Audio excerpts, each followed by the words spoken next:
అందరూ కూడా అభివృద్ధి చెందేందుకు అవకాశం ఉంటుంది. ఇప్పుడు యోగేశ్వర తర్వాత నేను మాట్లాడతాను, తర్వాత అధికారులు కూడా మాట్లాడతారు. కాబట్టి మీకు అన్ని ఉపయోగపడేటువంటి స్కీమ్స్ ఏదైతే ఉన్నాయో, ఇంతవరకు మీకు ఏదైతే ఇంప్రూవ్మెంట్ కావట్లేదో అవన్నీ కూడా మేము చెప్పదలుచుకున్నాం. అదేవిధంగా మీకు ముద్రా బ్యాంకు లోన్లు కావచ్చు చేసుకుంటారు, అన్ని కూడా మనందరం చూసి అన్ని వాళ్ళే అనుకుంటాం. కానీ మన అన్ని తెలుసుకోవాల్సినటువంటి అవసరం ఉంది. మన అదృష్టశాస్త్రి వెంకటగిరి పురపాలక పట్టణంలో చాలా మంది బాగా చదువుకున్నటువంటి వ్యక్తులు ఉన్నారు, అవగాహన కలిగినటువంటి వ్యక్తున్నారు. మీరందరూ అర్థం చేసుకోవాల్సినటువంటి అవసరం ఉంది. నాకు కొన్ని వెంకటగిరి పురపాలక పట్టణానికి వచ్చినప్పుడు నేను కొన్ని ఆశ్చర్యానికి గురి అయిపోయా. మన యొక్క మున్సిపల్ సంబంధించినటువంటి చాలా శ్మశానాలు ఉంటాయి, ఒకటి ఆధునీకరణ పనులు జరగవు. కేంద్రం ఎన్నో నిధులు ఇస్తుంది, అవి ఉపయోగించుకునేటువంటి పరిస్థితి లేదు. అదేవిధంగా అక్కడ గోస్ హాస్పిటల్ ఒకటి పెద్ద హాస్పిటల్ ఉంది, దాంట్లో 100 పడకల హాస్పిటల్ నిర్మించాలని నా కోరిక నెరవేర్చాలంటే మీరందరూ ఒక పని చేయాల్సినటువంటి అవసరం ఉంది. ఈ సందర్భంగా మీకు నేను చెప్పకూడదు, రాబోయేటువంటి రోజుల్లో ఎవరైతే ఆ పని చేయగలరో అలాంటి వాళ్ళందరూ మీరందరూ కూడా సపోర్ట్ చేయాల్సినటువంటి అవసరం మీ మీద ఉందని చెప్పి మీరందరూ కూడా గుర్తించాల్సినటువంటి అవసరం ఉంది. సోదరి ముళ్ళారా,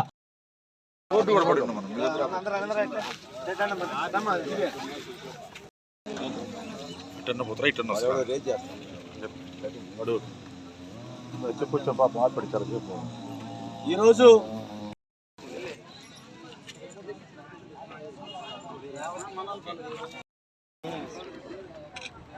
మర్జురం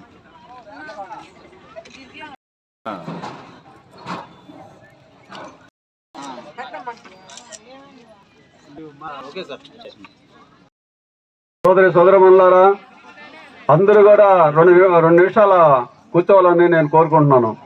ఎందుకంటే మనకి మహిళలకి గ్యాస్లు ఇవ్వాల్సింది బండ్లు వచ్చున్నాయి. మీరందరూ కూడా ఎక్కడికి వెళ్ళకూడదు, కొంచెము ఒక 10 నిమిషాలు కూర్చోమని నేను మిమ్మల్ని అందరినీ వేడుకుంటున్నాను. అదేవిధంగా మన వెంకటగిరి టౌన్లో 580 గ్యాసులు ఇప్పించాము. నిన్న కూడా ఒక 14 గ్యాసులు ఇప్పించాము.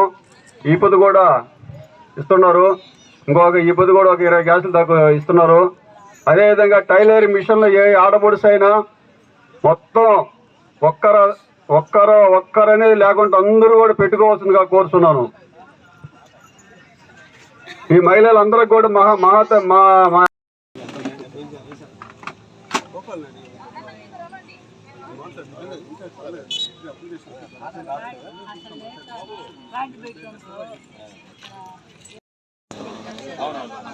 సెక్రటరీలో వస్తాయి లెటర్స్, మీకు న్యాయం జరిగేదానికి అవకాశం ఉంది.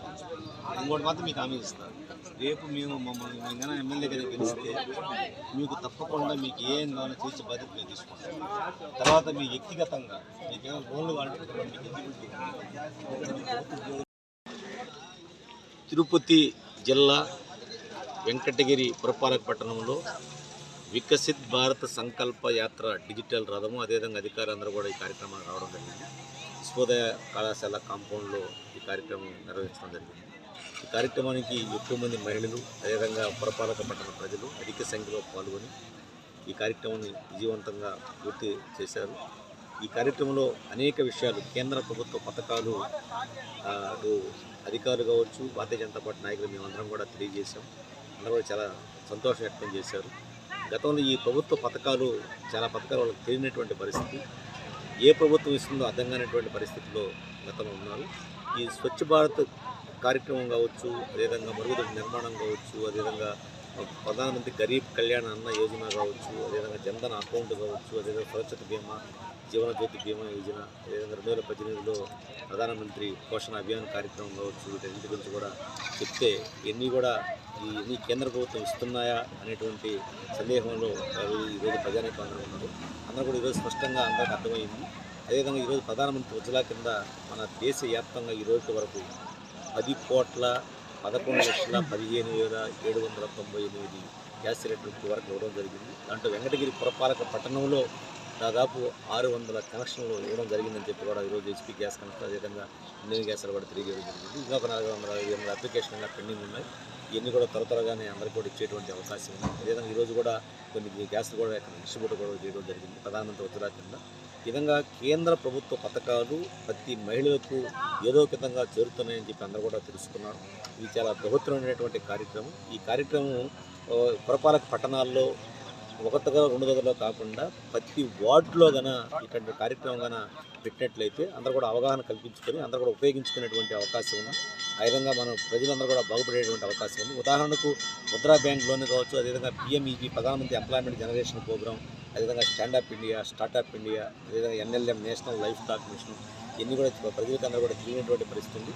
బ్యాంకర్స్ కూడా ముందుకు వచ్చి వాళ్ళ సపోర్ట్ చేయాల్సినటువంటి అవసరం ఉంది. ఈరోజు MSME micro small and medium enterprises ద్వారా ఈ కేంద్ర ప్రభుత్వం బడ్జెట్లో దాదాపు 20 లక్షల కోట్లు కేటాయిస్తూ ఇక్కడ బ్యాంకర్స్ కనీసం 10 మంది 20 మంది కూడా ఆ యొక్క లోన్స్ను ఇచ్చేటువంటి అవకాశం లేకుండా ఉంది. ఈ బ్యాంకర్స్ అవేర్నెస్ క్రియేట్ చేసి ఎవరికైతే యువకులు చదువుకున్నటువంటి వారు, అవగాహన ఉన్నటువంటి వారు, అదేవిధంగా చదువుకొని ఖాళీగా ఉన్నటువంటి వారు అందరూ కూడా మనం జీవనోపాధి పొందేదానికి అవకాశం కల్పించాల్సినటువంటి అవసరం ఉంది.